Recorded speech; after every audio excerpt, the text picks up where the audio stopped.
This is the Horse Radio Network. Hi, I'm Jennifer Wood. And I'm Jennifer Connor from Equestrian Businesswomen.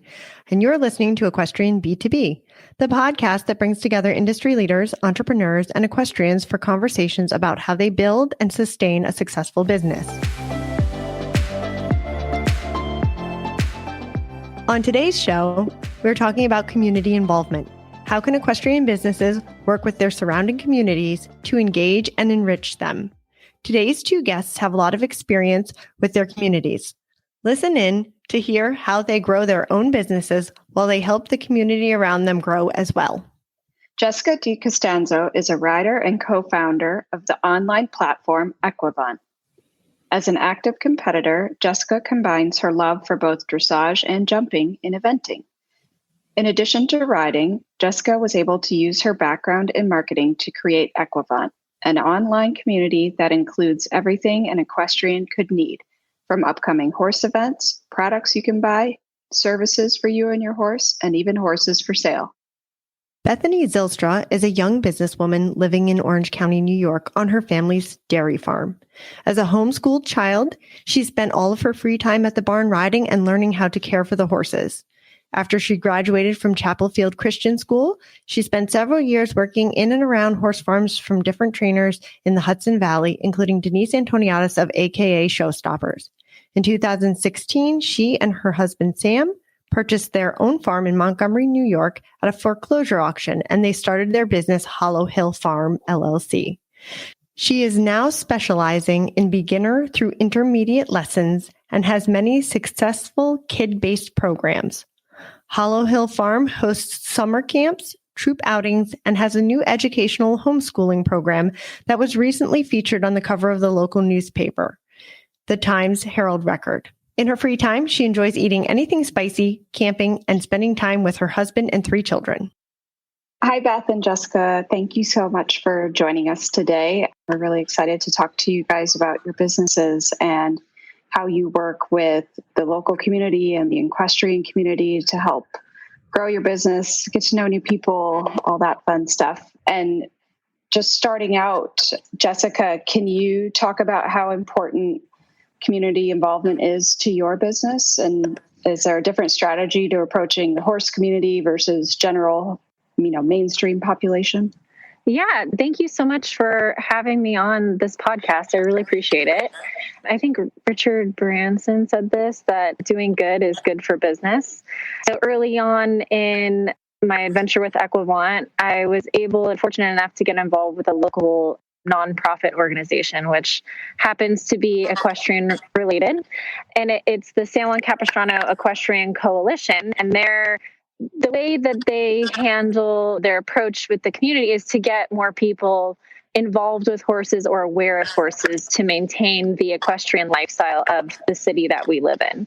So it was really cool to kind of start both Equestrian and becoming a board member at the same time, because I was able to see how they've been around for 20 years and they're trying to get people from the community that aren't necessarily horse people or people from all other disciplines to get involved with horses or care about horses. And so I've learned a lot from working with the nonprofit, and then through the nonprofit are other horse people who also ended up needing services with Equestrian. So it became a really cool symbiotic relationship where I'm helping them with marketing, they're helping me with connections, and then we both learn from each other on how we can grow either awareness of the brand or awareness of the nonprofit, and eventually just help spread the word about horses. So I found it to be invaluable. I mean, it's been the biggest blessing so far with Equestrian, just getting involved. And then from there, from that one nonprofit, then we've gotten involved with many others and have rolled out a nonprofit program for Equestrian, which again just has more and more tentacles. So I can't even explain how incredible it's been, both for the business and for nonprofits, for us to connect. Yeah. We always talk about networking with equestrian businesswomen and how important it is. And I think that goes beyond just networking within our own niche industry, and how vital it is to have connections in other areas too. And that's why we love talking to not only owners of equestrian related businesses, but women who work in other industries but ride horses or have a connection to horses, because all of their experiences help us all so much too. And Beth, can you tell us a little bit about your business and how you work within the equestrian community and in your local area? Yeah, thank you for having me. I'm excited. This is the first podcast I've ever been on before. Thanks for joining us. Yeah, so I just started my business 5 years ago. I bought a farm right down the road from my house, and it just started off because I love horses and I wanted to do what I love. And it grew from boarding to lessons, and from lessons, it kind of went to summer camps and events, and now we host a homeschooling program. We had no idea how wide the need for something like this in our community was until COVID hit, actually. That's when my business really took off, because parents were looking for something for their kids to do that was outside, that was somewhat safe, and it kind of just took off from there. And then through everything reopening, clients have continued coming, and I've continued to grow. This year, we just started a new program that's specialized for homeschooling kids, because many parents are choosing to pull their kids out of public school for different reasons. But we introduced this program that meets a couple times a month, where we are teaching kids all about horses from A to Z, and a lot of it is hands-on, and they get to ride. It's been really great to see how much the parents and the kids really love this program. And I feel very blessed to be able to share my love of horses with these kids and be able to do what I love successfully. So yeah, that's so nice to be able to share what horses mean to you and all of the life lessons that come along with it in a way that's like easy entry to the industry. A lot of parents aren't going to cart their kids to lessons 3 times a week, but just being able to come out and meet a horse and learn about taking care of them and the responsibilities that go along with it, that must be really fulfilling to share that with them. And Beth, you definitely have a great curriculum too that you've developed for your homeschoolers, haven't you? Yes. It's not just like come and muck a stall. It's like they learn safety first, obviously. Especially with the way the world is these days, you can never be too careful. When you're working with kids around horses, you never know what can happen. So the first thing we always start with is safety. And we actually spend the first session learning how to lead a horse properly and how to act around horses. A lot of these kids are young. Some of the kids that are in our group are 4 years old. So safety is really important when you have 4-year-olds running around. I kind of made up my own curriculum. And we're kind of just like, this program's only like 3 months old. So we're kind of learning as we go. But yeah, I'm really excited because these kids, they love it and they want to learn. So it's very exciting to teach them. I also think it's great that you brought in one of the girls who is interested in horses, but also is looking to do like childhood education. There's a girl, Nicole, that works with Beth, and they team up to do it. And it's kind of nice because she's pulling in somebody else and helping them in their future career as well. Yes. I couldn't do this without Nicole. She's the one who really pushed me to continue the program after the first time we tried it. And I was feeling a little overwhelmed because it's always really scary to put yourself out there and try something new. But yeah, I couldn't do this without Nicole because she was put on this earth to teach. She loves to teach. So yeah, that's great. I wish that I went to your school to be able to not sit in a classroom and have like a real hands-on experience. Seems like that would totally get the kids engaged and be excited about learning rather than dreading learning, which I think a lot of kids do at this stage of the game. So well, there's no age limit, so you're welcome anytime. Hi.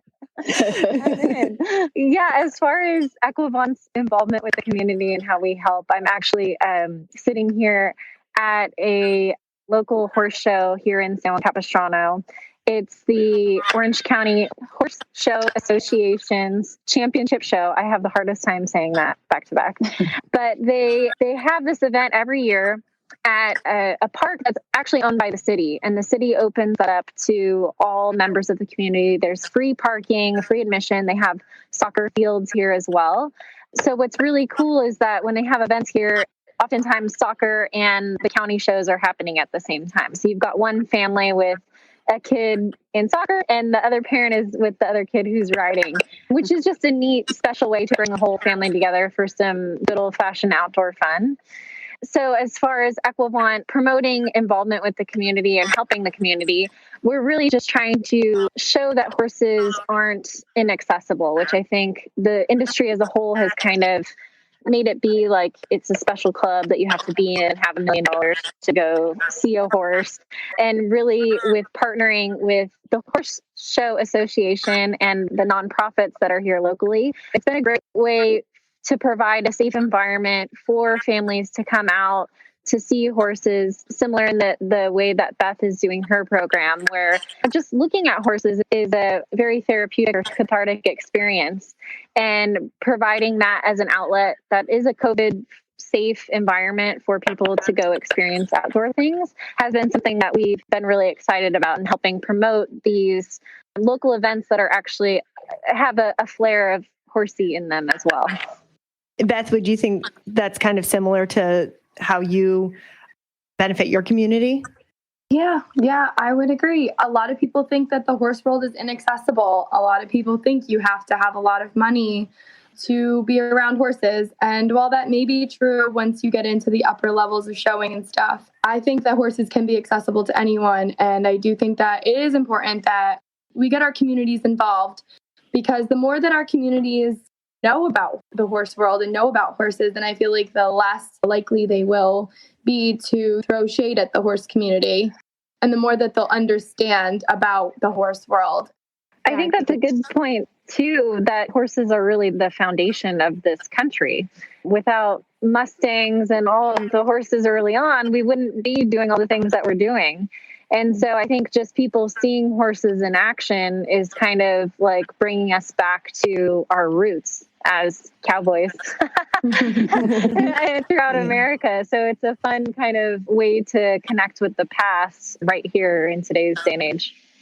Oh, I really agree with that, because I feel like our society is moving a little more away from agriculture. And I think that horses is a good gateway to get people back into it and kind of learn the responsibilities that come along with having livestock, as well as education about where their food comes from. I mean, I think we've kind of veered off that. And so I do think that like horses is such a good place for us to start and kind of bring it back. Yeah. And I think even looking at it politically and having the support of the local community and keeping land open and not building another subdivision of tract homes, it's that sort of thing is what a lot of equestrians maybe don't think about, and they don't have the local support, and they've got buildings popping up all around their farms. And I think it's worth knowing who's on your town council and who your local state representatives are and all of that, to know what you do and why you're important to your community. That's a huge problem here in San Juan Capistrano, actually, that we luckily have some groups that are fighting for open space, and the city has marked out certain areas that have to be kept open space, but literally right behind me, you'll see track houses all around the open space. And a lot of people don't know that they can still come to this park and bring a picnic and watch horses jump really big jumps, or just come throw the Frisbee for your dog. So there's a big piece of making sure that people appreciate what's still left, because it's a fight every single day at the local and national level to keep places like this in existence. Yeah. Do either of you, maybe Beth, you could speak to this, of what other kinds of events you think help foster community involvement in your business? Yeah, so I'm also doing some Girl Scout events. A couple local troops reached out to me, and they need to complete a horsemanship badge. So they are going to come out to the farm, and we are going to go over everything that is in their curriculum that they're required to complete in order to receive their badge. It's been really fun just to get to know some of these people and make connections, because you really don't realize how small the world is until you start to get out there. Because one of the Girl Scouts actually comes for riding lessons at the farm, and she didn't even know they were coming. Her mom just told me. So it's super exciting though, because now we get to like reach out into other venues as well. Most of the girls in the Girl Scout troop, they have not been around horses before, and they're all super excited to get the chance to come out for the day and spend the day at the farm. And so we also do a lot of fundraiser events as well. We just did an event at a school. It was their fall festival, and it's a private school. So it was a fundraiser for the school. And I think we did like something like 70 pony rides or whatever. And whatever we made that day, we donated to the school. But it's just great because we can be out in the community meeting new people and making connections and spreading the word about the farm. But also it was nice because a lot of people were visiting and they'd never even seen a pony before. They didn't even know what like a pony was. They were like, oh, it's a baby horse. I was like, no. So yeah, those are just some ways that we really like to get out there into the community and give back a little bit. And I have to say, I board my ponies at Beth's farm, and we had a Halloween party, but it was open to the public. And there were so many people that came out for it. And obviously up here in the Hudson Valley, like apple picking season and pumpkins, and everybody from New York City flocks here. And it was a huge event, and really like it was hay rides, and they came to the farm and they got to do pony rides if they wanted to, and games. And we dressed up the horses and did different decorating competitions. And so like, I really think an event like that was great for the community as well. I mean, people were asking if we did it every weekend. I know. No, my husband was absolutely like, no, this is a once a year event. He was in charge of the hay rides, and I didn't exactly tell him how many people. We weren't expecting that many, but he was having a hard time getting everybody on that hay ride. So. Jessica, have you seen examples of other events for community involvement? I love the hayride idea. That's adorable. We actually at this park have it's called Two Stepping Under the Stars, and it's a fundraiser event too. But it's free for anyone to enter. You buy your own food and drinks. We hire a big country band. They teach country line dancing lessons before, and then everyone rips it on the dance floor. And it's just good old fashioned fun. Like I said, it's a great way for people to come out to the riding park. There's obviously a Western-y theme to two-stepping. That's probably the biggest event that we do each year. And then in between that, which is an idea that I learned about through the coalition, was this idea of a horseman's happy hour. And again, it's not necessarily you have to own a horse or lease a horse or ride. It's just people who are horse enthusiasts or who appreciate how pretty horses are can all come out to our horseman's happy hours. So that idea, I asked permission from the coalition if I could use that for Equivon as well. So between those two, we have at least one a month, locally, and now for next year it will be nationally. And just again, as an excuse for friends, family, enthusiasts to come out, learn about horses, talk to horse people, and get them just a little bit more aware of how cool horses are. That's great. Beth, I know you kind of have a partnership with your homeschoolers. Are there any other partnerships that you have with other organizations within your community? Well, honestly, I think just with like the local school, because a lot of the teachers bring their kids.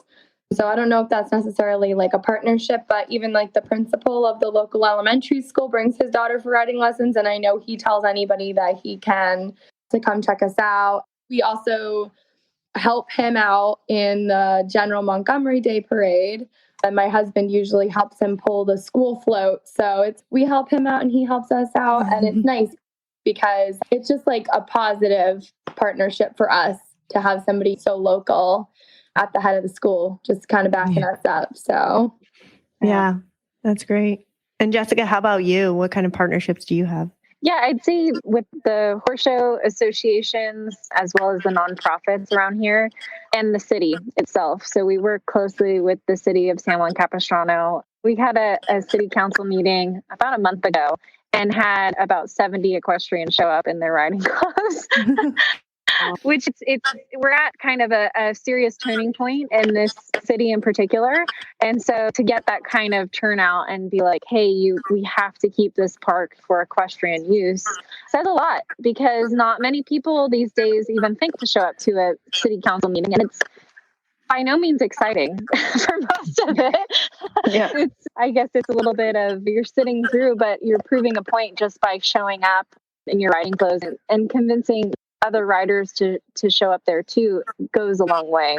And I think that's true for any cause, whether it be horses or anything you're interested in, but getting people to show up in those local meetings, those city council meetings, I think goes further than we probably give credit for these days. Mm-hmm. And do you think something like another local business or partnering with other local businesses could be really beneficial as well? Because I think even just the exchange of promotion and customers with each other could be great. Well, and that's basically Equestrian's model. We work with small equestrian businesses across the country. And when we're having this Horseman's Happy Hour tonight here, actually, and then we've got some of the partners that wanted to participate. So we create a graphic, they share, we share, everyone shares, everyone is in more places than one when you all collaborate together. So that's the beauty, I guess, of the internet, but also just of collaboration as a whole, that you can reach a lot more people. And there's a lot more cross-pollination when you work together with businesses in your industry, businesses outside of your industry. So I think just developing partnerships and being open to talking with anyone, you really never know where those conversations are going to go or how you can help them, how they can help you. So just keeping an open mind and being open to, unique and interesting ways of working together with people. It's not always monetary exchange, but it could just be having a couple of your teammates show up to something that they're hosting. Something along those lines goes a long way as well. I think that's great. And I wish that more people in the equine community would collaborate, because I feel like, especially in the area that we live in, everybody's in competition with each other. And I don't think that you need to look at it that way. Like, I think you need to have a healthy dose of competition, but I really think that people need to realize the value in networking and opening up to collaborating, so that, like, Beth is great with the beginner to intermediate, but if she's not going to be able to go to one of the indoor shows in the future, she could collaborate with somebody in the area who does go, who can take a kid from her to go there. But it seems like so many times in the equine industry, we're so protective of who our customers are and where they're going and what they're doing, and also not knowing what limitations are. Like, everybody's kind of like, oh yeah, I want to train the next eq rider. Well, I mean, that's great to have goals, but it doesn't necessarily mean you can get there, right? Well, and I think too, especially in this industry, there's a lot of people who want to just like keep their cards close and not share anything. But the experiences that I've had, the more transparent of the areas that I need help with or were lacking, people are like stoked to help you. They're like, oh my gosh, yeah, I actually know the person that can help you do the thing that you're trying to do. And just talking about, I've got a few equestrian businesswomen that I am in contact regularly. And every time we chat, it's like, hey, what do you need help with? Hey, what do you need help with? And then we both leave the conversation like, wow, cool. That was the next little like springboard I needed to do the next thing that I'm going to do. I mean, really, that's what equestrian business women, that's kind of what it was, the idea behind it. Right, Jen? Yeah, definitely. It was literally me talking to people and being like, I was looking for a mentor and couldn't find one and didn't know who to talk to. And then I looked around and I was like, well, I know like 30 women who would be amazing. And why don't we all just get together and talk to each other and help each other? And it grew from there. Yeah. I went to your first summit, Jen, and I mean, it was right when we started Equivant too. So the timing for us could not have been better, because I was like, all these women are at all different stages of their businesses and they can all learn from each other in one way or another. So I was like, lit our business on fire just by attending that event, like internally, and having the drive. Like, there are lots of really women that are like-hearted that we can connect with, which is awesome. For sure. And across all different parts of the industry too. Yeah. Totally. Yeah. And Beth, do you find it a struggle at all to find the connections in our area? No, not really. I totally agree with you, though, that especially in our area, everybody is in competition with each other. But I've recently been like the new kid on the block. So my goal is just to establish connections and to have a positive like experience with, if I can, with my fellow equine professionals, because I am young and I don't know it all and I want to learn. So if there's something that another trainer can teach me and I can learn from them, then I'm totally open and willing. And so that's kind of just like the connections I try to make and try to stay on good terms with everyone. I don't think it's good to burn bridges. Definitely. I think this industry is too small to do that. It is. Yeah. I mean, I don't think it's good life advice anyways, but especially in our industry. And Jen and I were also talking about kind of how demographics in the area that you're in change or can change kind of what partnerships or involvement you can have. Like Beth, you're in a more rural area, and Jessica, you're kind of in a more populated geographic location, and just how that can change who you reach out to and who you want to have involvement with. And do you think that affects who you're talking to and who you're partnering with? I think, Sorry, that was I think a question.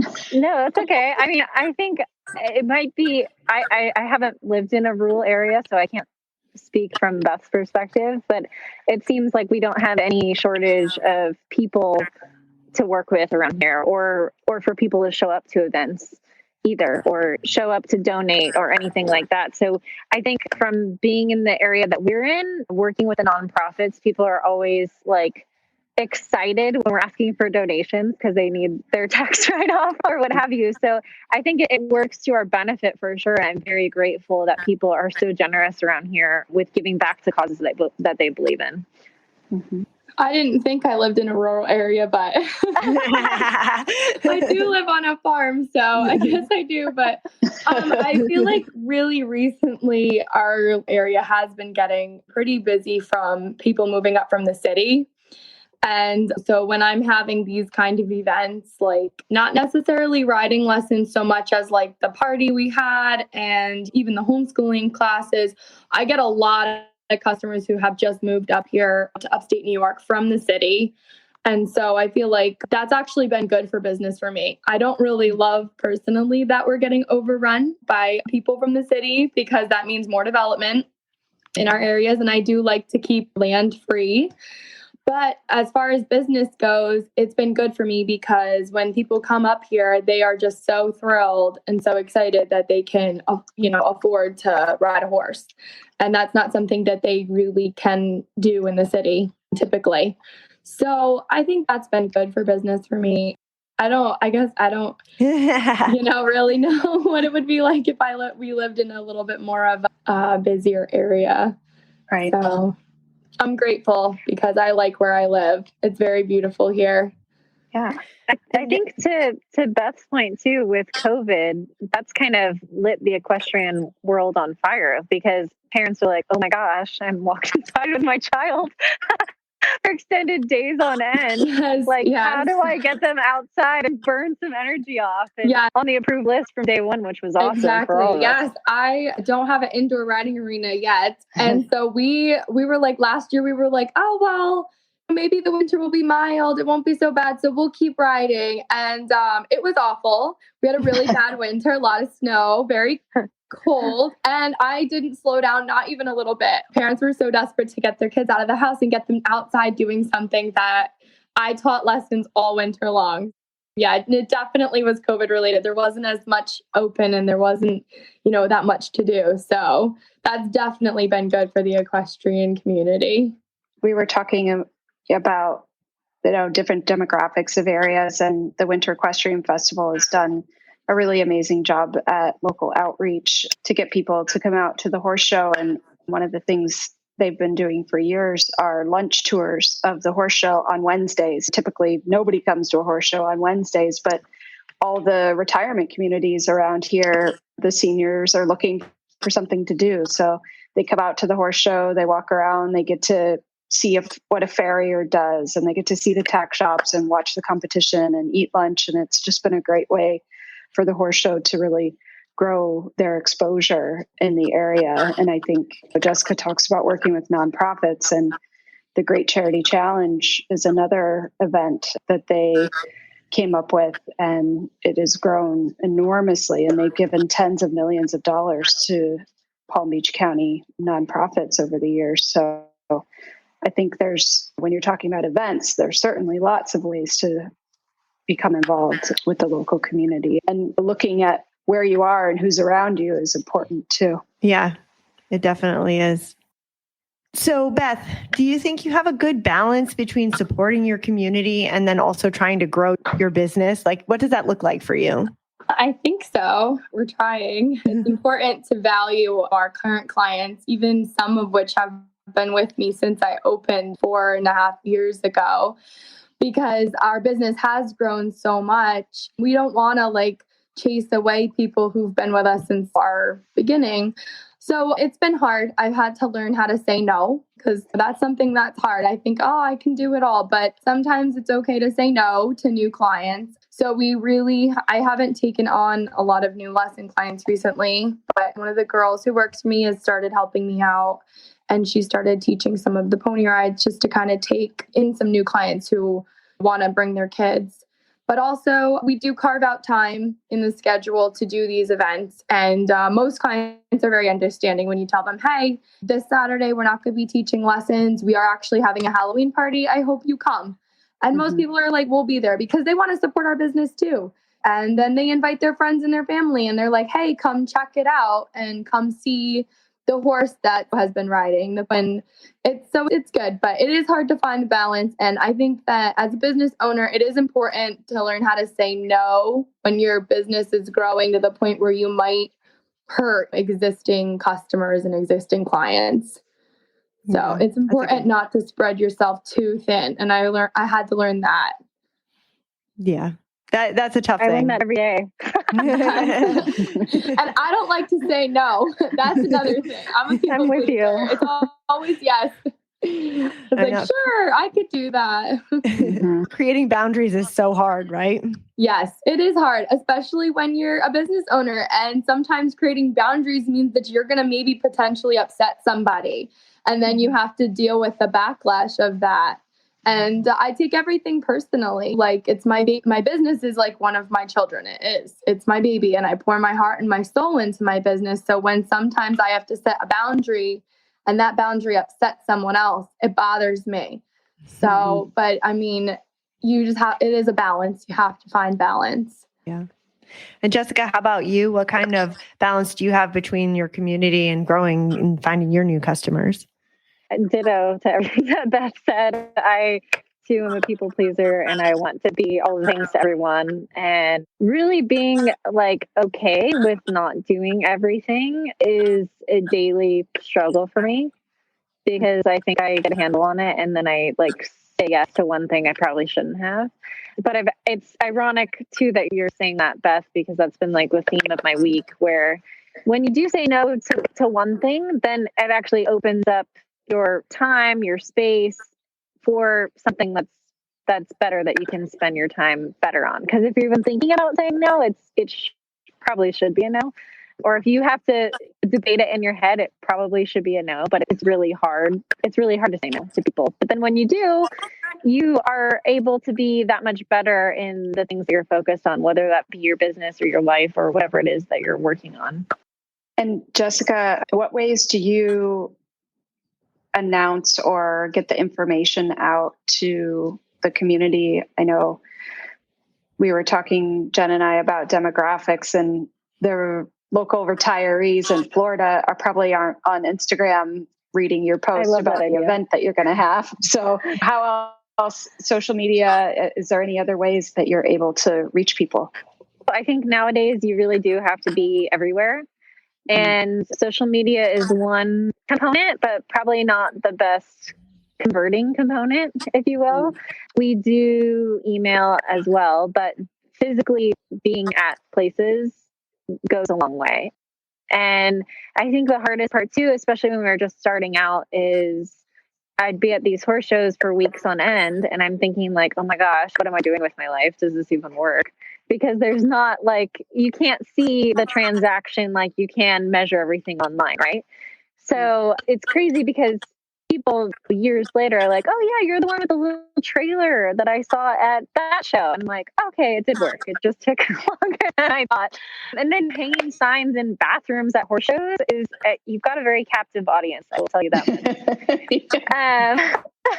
And then the businesses that we work with, we will send them signs as well to hang up at shows.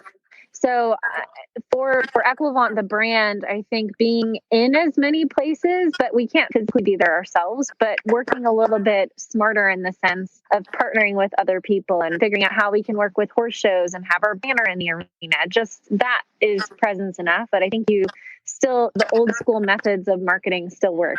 You just have to supplement them with the new school methods as well. And Beth, do you use other ways as well? Mainly social media, but we do email and word of mouth. So that has been a lot of our business comes from Facebook. This is kind of, I'm not sure, Jessica, if you can talk to it as much as maybe Beth can, but I was curious if you have any kind of concern about backlash from the community, being that it is the horses. And we kind of touched on it earlier a little bit about agriculture and people not being quite as interested in getting them out to the horses so that maybe we can hook more people. But do you worry about backlash from the community? Like, there's a lot of cameras out here now. There's a lot of animal rights. Like Beth said, there's a lot of shade thrown at the equine community. So the manure issue, everyone talks about the manure issue.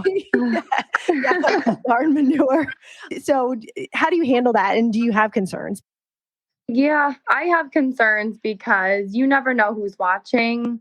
But honestly, I just think you have to just do the right thing. Okay. If you're not doing something that's going to get you in trouble, then there's nothing to worry about. So you should take really good care of your horses, and you shouldn't be doing something that if it was recorded, you'll get in trouble. As an equine professional, we know sometimes horses need to be put in their place, but there's always a time and a place to do that. And I think recently I just noticed that a local farm was in the news because of this. And I thought that is my worst nightmare because I see both sides of it. As an equine professional, I can understand what was going on in that situation, but people who don't know anything about horses, they don't understand, and they are so quick to judge. And I feel like they judge the whole community, all equestrians, on one small thing. So honestly, for me, I just feel like cross my T's, dot my I's, be good to my horses, and I don't tolerate any kind of behavior that is questionable at my farm. At all, not with my students or my boarders or anyone who's on the property. And I'm not afraid to tell somebody to leave if I think that it's going to be a problem. So. Right. And Jessica, do you have to deal with this with your business? To Beth's point, since we in a way represent a lot of professionals and businesses in the industry, that we encourage and only work with businesses that do act as Beth was describing. Act as if no one's watching, and then your true colors pop out. And if you're a good person and treat your horses well, then you've got nothing to worry about. It is unfortunate when things are taken out of context, and we've actually dealt with that at Equevant with some of our customers once or twice, actually, where it's like, yeah, I see what you were doing, but that doesn't look great. Like, let's not do that at a horse show or whatever it may be. So we have dealt with it a little bit. And then on the manure side, that's a big issue here. We've on the nonprofit that I work with, that's a big issue, is dealing with manure and making sure it's properly disposed of. And the city has experienced a lot of pain because of it, and making sure that you're managing your facility appropriately is a big thing in Southern California. I've heard in Florida as well. It's our duty as horse people to lead the conservation and preservation efforts. We're representing what's good and fun outside. We should help preserve that as well. I think there's some compromise in the environmental side and the equestrian side, and us working through these issues together. And that just goes back to getting involved with your community and making sure that you're understanding both sides of the equation before you start making accusations that what you might think because you have one tidbit of information. So yeah, we definitely all have to be mindful in this day and age. Yeah. And Jessica, looking at how you grow your business, does growing your business help facilitate growth in your community as well? I absolutely. That's really been a pillar of us founding Aquavant, is that we realize both my business partner and I have been professionals and amateurs and back to professionals again, and have worked for professionals. And so understand horse trainers are really what we thought of first, whereas they don't have time to think about marketing. They're thinking about, are all the horses alive today? Like, are all my clients going to stay on? They've got bigger fish to fry than making sure that they get that sale horse advertised or growing their lesson program. So from the beginning, we wanted to make sure that advertising didn't have to be this, big to-do spend that you have to allocate a horse's board for a month to get your word out there. We wanted to make sure that businesses could be easily found by the people that are looking for them at any size of the business, which is why we picked the membership model that we did and tried to make it as affordable as possible for a business of any size to participate in. And Beth, I think you've touched on this before, but do you think in growing your business, it helps the community as well? Yeah, I do. I think we've met needs that we didn't even know were there, but I'm excited to continue to grow our business and expand our programs and see where we can reach our community and how we can help our community out. We're very excited to be sharing horses, especially with the younger generations now. So, for sure. Awesome.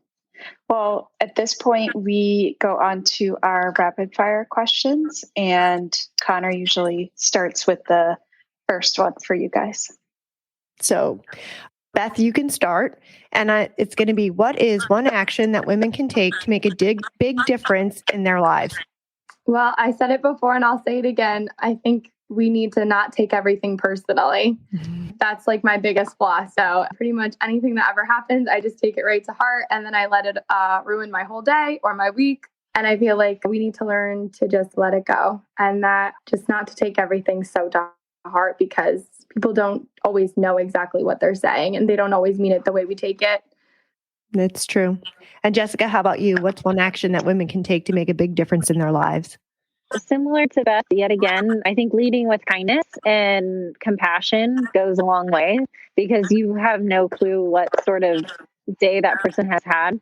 Maybe they're in a huge fight with a significant other, or they just got kicked by a horse, or you never know what's happening in someone's life. So if you can at least greet them with love and kindness, I think that's one step to the industry becoming a little softer and more understanding of each other. I like that. And Jessica, what's the best habit that keeps you motivated? Horses. Literally, I just came to the realization that my currency is not US dollars, but it's in fact time with horses. So anything that I can do to make sure that I can go ride my own horse or my horses during the day, I like spring out of bed just excited to go hang out with horses. As dorky as it. And Beth, what about you? What's the best habit that keeps you motivated? Coffee, drinking. I don't have a coffee. It's not a good day. So there's many Dunkin' runs that come to the farm throughout the day. Yes, everybody knows to bring me coffee and then I'll be in a good mood. So. And Connor said that you have 3 kids, right? As well? I do. Yeah, I can imagine you're like mainlining the caffeine. Yes. Yeah. My youngest is 2 and he keeps me on my toes. So yeah, for sure. Okay, Jessica, what's your favorite horse movie? Oh, National Velvet. Oh, that's a good one. I just rewatched it with my boyfriend, who's not really a horse person. He's like, "What? I don't get it." And I was like, "What do you mean you don't get it? This is the best movie ever." I have to be honest, my husband is a horse person and he wouldn't get it either. I haven't even attempted to make him watch it. So, and Beth, how about you? What's your favorite horse movie? It's Spirit, actually. Ooh, I always loved that movie growing up, and now they have a show too, Spirit. Yes. And so it's been super cool because I've rewatched the show now with my kids, and I can relate to some of my students because they always come to the barn and they're like, that horse looks like Boomerang, or that horse looks like Spirit. So it's kind of cool because that was my favorite movie as a child, and now we can kind of use that to connect with other kids too. Wow, that's great. I actually just recently saw the show because my nephew is into it, and I was like crying I know. at the show because like this cartoon horse got attacked by a bear or something. I know. oh my gosh. What? Gonna have to check it out. Yeah. Yeah, seriously. Well, thank you guys so much for joining us today and talking to us about your business and how you work within your communities. We really appreciate it. Thank you for having me. Thank you It was so a lot of much. fun. So much, Yeah. guys. Yeah. Thank you so much. Really appreciate it. That was a really fun chat today. It was. I wasn't sure how much mileage we would get out of the topic because I just feel like it could be limiting, and it wasn't. There was so much to talk about and think about, and it led to other things that we hadn't even thought about prior to having our questions ready for them. So Yeah. that was Yeah, really I know. interesting. I know, because when we had talked about the topic, I was like, I'm not sure like how many questions we can come up with and where it's going to lead. And it's kind of narrow, but at the same time, it's pretty broad, right? Like it could have gone in any kind of direction about community. And I'm glad we were able to keep them talking about horse community, but also the greater general public population community that all of us have to kind of work with. Yeah. And I think all of us who are in the sport and love the horses want to make it more known. I think the more successful the industry is as a whole, the better that the businesses inside it do. So I think it benefits everyone to have more community involvement and be able to show more people why we love horses and why we do this. I agree. I mean, especially coming from the racing side of things, the environment in racing these days is pretty shaky. And so I really like when the community comes. Like my parents, where they were stabled, the track is literally in the middle of this little town. It's called Goshen, New York. It's a historic track. It's a historic place. And when my parents were stabled there, they allowed the kids to come in and pet the horses. And sometimes we'd give rides to people and always had kind of an open door policy. I grew up on a farm, 140 acres. We got to go out and play, and I understand agriculture.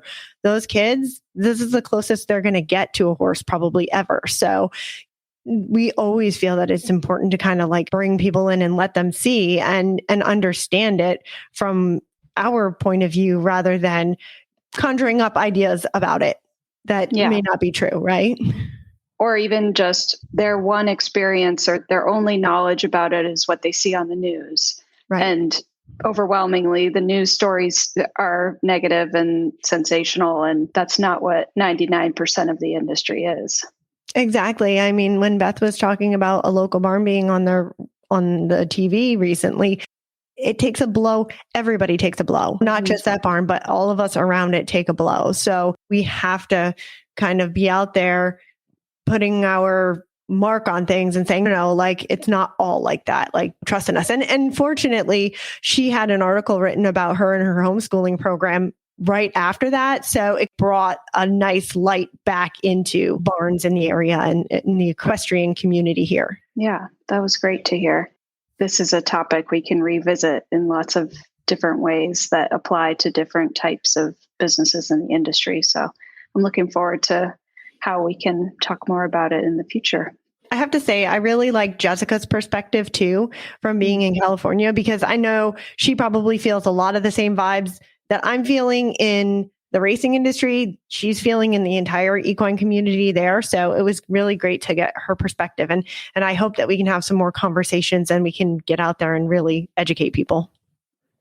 Yeah, that was so cool to have her perspective, not only from the business, but from being on the board of that park and knowing kind of the insider things that they do in their town. That's a great program. Yeah, really cool. Yeah, really cool. Find the links to today's guests and the show notes at www.eqbusinesswomen.com. Equestrian B2B is out twice a month on the 1st and the 15th. You can find out more at eqbusinesswomen.com and follow us on Facebook and Instagram. Equestrian B2B is available wherever you get your podcasts, and be sure to follow, subscribe, and leave a review. You can have all 20 plus shows of the Horse Radio Network with you wherever you go with their free app for iPhone and Android. Go to your app store and search Horse Radio Network. Now, go involve your community.